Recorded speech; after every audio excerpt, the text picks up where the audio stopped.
Hey guys, welcome to another commentary done by Diggity. Upper left hand corner, we got Sterling starting as the purple Terran. Upper right corner, we got Machine starting as the gray Zerg. This is once again from all of the games in Lord Bracket 4. We are looking at Metropolis, which, if it gets to Mutalisk play, the natural expansion is just extremely exposed to Mutalisk. And this is facing Machine's current spawn, also Overlord heading directly towards that location. We'll see where the barracks ends up down here for stealing. I do think it is more often than not you want the barracks to the right, so it does end up kind of in a spotted area. But anyway, that being said, from what I understand, Sterling often plays mech, and Machine is not in prime Machine shape. And I think he's gotten more practice against Medic Marine. I think that's more his standard practice and expectation playstyle, so he might get caught off guard by a potential mech play, if it ends up being a mech play overall. That being said, more typically, with both players at optimal form, I do favor Machine, but we'll have to see. We will have to see. Interestingly enough, it feels like most of the Zerg in the lower bracket up to this stage, for whatever reason, have been opting for 9 pools and over pools. It looks like Machine is going to do the standard, likely 11 hatchery in the midst of this. I wonder actually how not a lot of players go 12 or 12 pool against anything but Zerg, and I'm kind of curious what that, if there's, maybe there's just no advantages to that, but I could definitely see a player getting thrown off. I guess it just slows down the Zerglings, so there's not a lot of point to that, right? Because the point of, anyway, I digress. I was just thinking about alternative build orders to maybe mix some things in. Anyway, natural expansion has been grabbed. Overlord making its way out. Drone scout making its way bottom right. No gas grab. Also, no. Wow, Sterling actually going to go for a 14 command center. And this is going to pay off versus Machine, because Machine has opted to play more economic in the midst of this, which means he's not going to have the Zerglings out to really punish this before there's additional troops on the line. We'll see what Sterling follows it up with, though. So went straight supply depot, command center, now attacking on that barracks. The Overlord's going to be able to spot it. It's going to sit on the... Oh, is he going to spot it, though? Does he... Oops. Does Sterling see the Overlord opposite side? Sitting on the corner, it looks like he's just trying to stay out of vision. Fortunately for Machine playing clever and trying to stay out of vision range of this is actually detrimenting him a bit. Okay, he's moving the drone up to maybe get better eyes on what's going on the ground. He went for a 205 gas, by the way, which suggests we're seeing 2 hatchery play overall. But now that drone, yeah, we'll be able to get up. We'll be able to get some harassment. Really wants to get this drone that's well protected. This is kind of fortunate here for Sterling that the SCV keeps going to the interior. Wonder if that's actually another reason that Terran have started favoring this double supply depot barracks along the edge build, because it also protects... I just realized that it actually protects that SCV on construction as well. Few Zerglings have been built. We have the Tecta layer in the midst of this. We do have a refinery grab for Sterling here, and a bunker being planted to potentially buy some time and resources. Machine has not moved that Overlord further across. It is spotted at this stage. I guess he's relying on that gap to be open. This does open up an opportunity, not right this second, but down the line, for things to go this way out of the bunker and maybe to get on the map where Machine would not quite be able to spot them. For the moment, Sterling needs to get a move on getting some air defense out in one form or another. Just filling up that bunker right this second. And are we seeing the... Yeah, seeing the factory. Sterling opting for factory off that 14 command center. He's got a pretty solid economic foundation right this second. But one of the... Oops, accidentally drone blocking his own spire there for a half second. There goes the spire. I don't think that'll make such a huge difference, but anyway. Marines chasing off that Zergling as well. One of the problems with... I feel like the fragility of mech openers like this is the difficulty in getting sufficient anti-air rapidly. Because yes, you have Goliaths, but at the same time, Goliaths, they're not super maneuverable. They do decent damage, but they're just slow. Second gas getting grabbed here for Machine. I'm wondering if he's going to opt... It looks like he is staging and predicting potential mech play, because he's already got that sunken colony constructing, which is usually something... Well, on one end, this is timing against... it serves 2 functions. One, it's good against the... Medic Marine Academy timing. It looks like he's going to go ahead and drop that additional hatchery bottom right, by the way. But at the same time, it provides a little bit of support against any sort of run by vultures. Machine shop's been tacked on. We have the engineering bay being built as well. And we got a minute right now for Sterling to get a whole lot of anti-air very, very rapidly. And it looks like he has tacked on the machine shop. I would not be shocked if he's just going to try to push the Charon booster as rapidly as possible. 6 Mutalisks, by the way, now being constructed on the way. Armory is not yet there to even produce Goliaths. This is looking dangerous right now. Maybe, so we got 2 turrets. I would actually expect 4 turrets at the natural expansion, giving what's transpiring right now, by the way. We do have 2 turrets along, and unfortunately they're not along the factory line. That is going to be, yeah, there's the Charon booster upgrade. That will be a dangerous situation. We have Carapace upgrade first here from Machine, which will serve him well.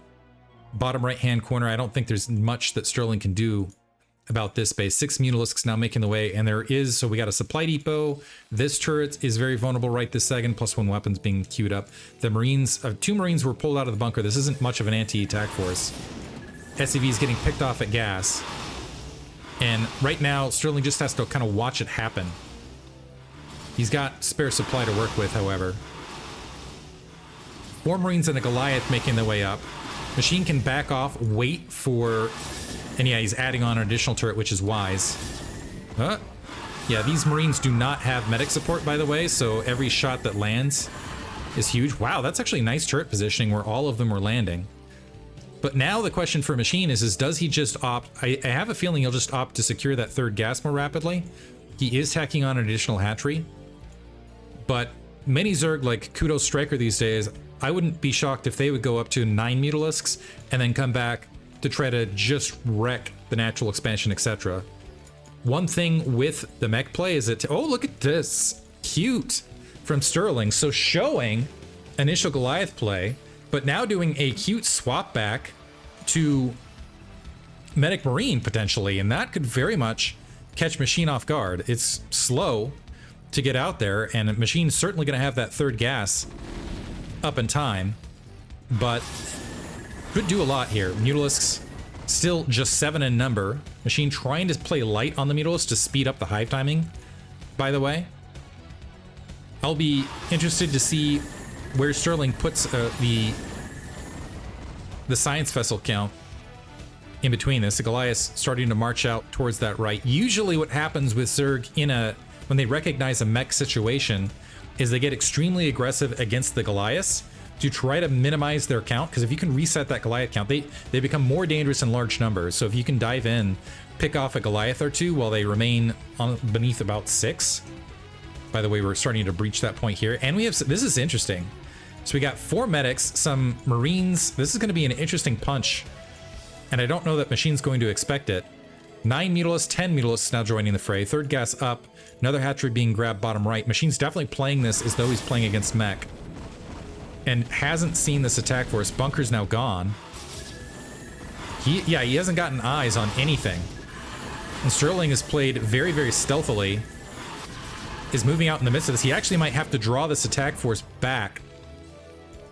But this is a big, interesting punch, actually. So does he have enough Sunkens? He's dropping some Sunkens. This is too late, however. Overlord's going to get caught. That might slow some things down. He needs another 2 Sunkens on top of this, honestly.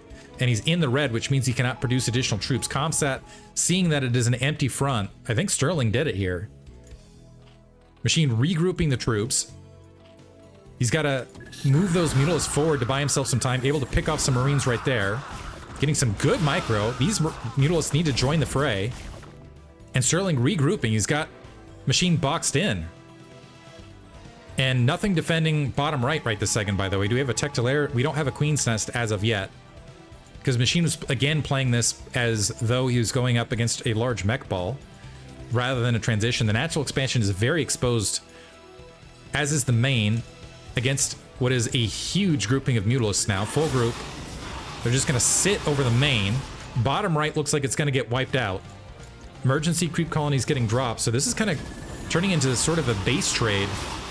Armory getting focused down. Weapons upgrades are absolutely huge as far as this trade, but It's actually interesting because we've got the engineering bay that's becoming a little bit more of a factor. Machine's still in the red. Everything dying bottom right, by the way. The drones are completely wiped out. That's no more... It's basically 2 base versus 2.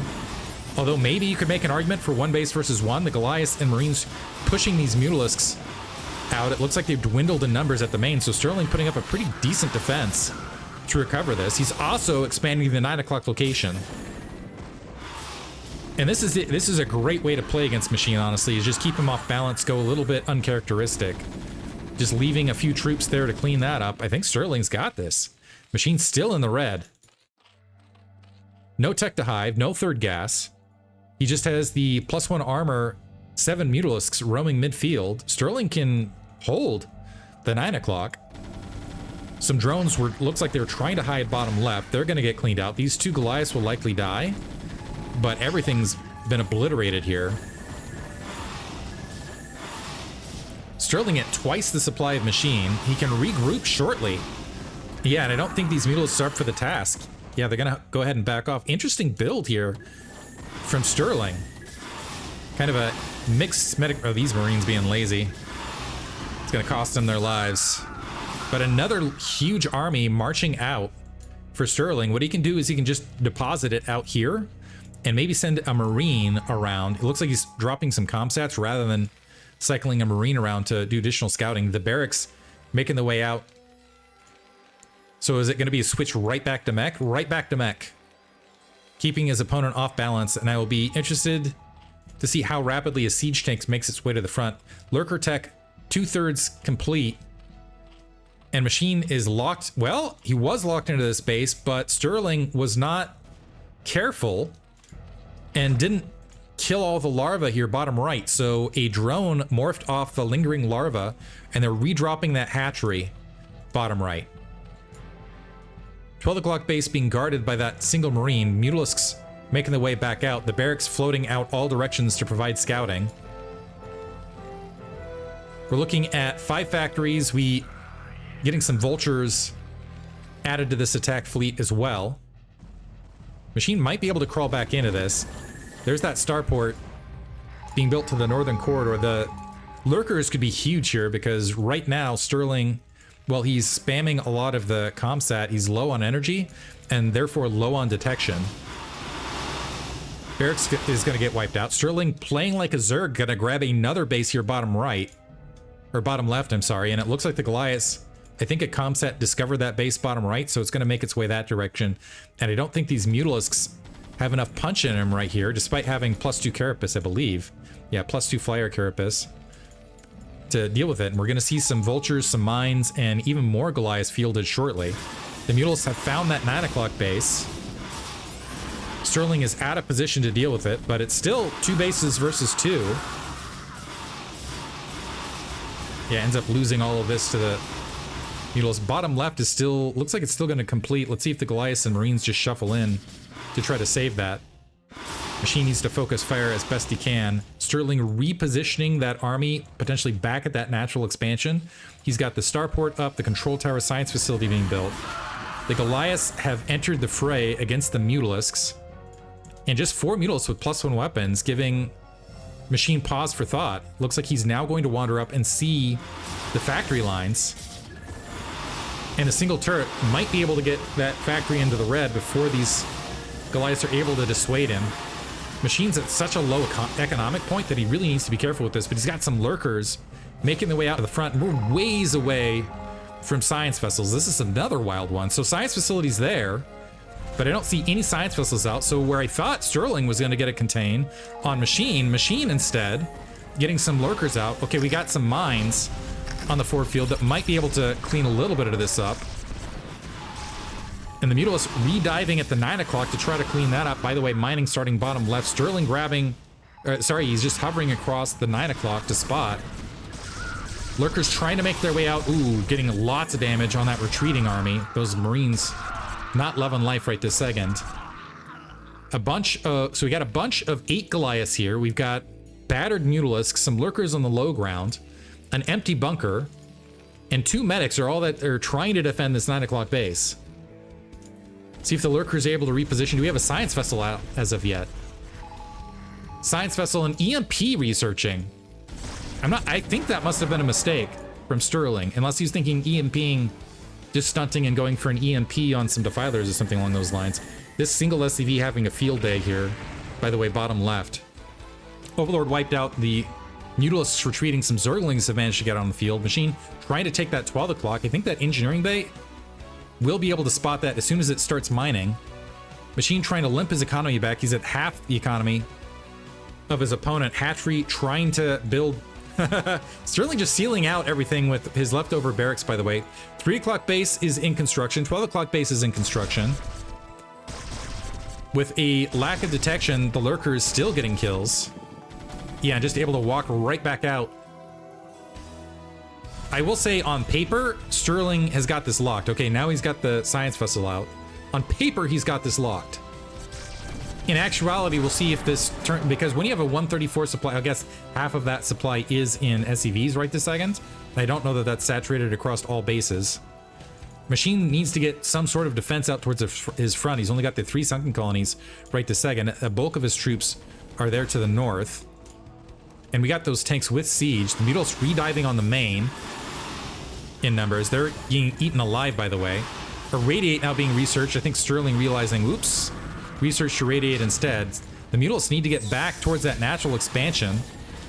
Gas has been wiped out at the main, so that's at least something here, but it might be too little too late, because the Mutalisks are not going to be able to deal with these Goliaths, and these siege tanks are going to be able to just decimate anything that is left here. We have this attack force from the rear that might provide some form of support. Machine trying to buy some time. Defense Matrix siege tank walking in. And here comes the attack from the rear. Yeah, just melting. +1, by the way, across here. Does that lurk in the science vessel? Maybe if that got picked off, there would have been a shot here. Single lurker getting some good damage done. I think that's GG. Yeah, there's GG from Machine. Well played from Sterling, really keeping Machine off balance. 3 o'clock base finished, but look at that. Isolated, and we got all sorts of SCVs that managed to get here bottom left. 9 o'clock mined happily. Sterling actually playing an interesting swarming game, where I want to just revel in this a half second, is where he pushed Machine into a mentality where he was thinking, okay, I got to macro heavily off a few bases, and because maybe we're going up against mech here. And then Sterling effectively just kind of recognizing you've only got a handful of Mutalisks to try to deal with everything on the map. Let me just play like a Zerg and expand everywhere and make it where you can't deal with everything I'm throwing out simultaneously. Great play. Hope you guys enjoyed it. Thanks for listening.